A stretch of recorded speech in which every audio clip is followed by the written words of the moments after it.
So I made sure that my trend line touches 3 lines, yeah.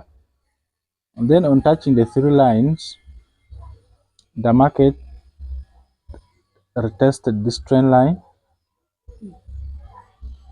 Okay, the market retested it after this one here, and then I made sure that after this candlestick here, a bullish candlestick is formed. So I made sure that I see the price is going up, yeah. So when I saw the price has started moving up, making these 3 bullish candlesticks, and then I just had to take my entry.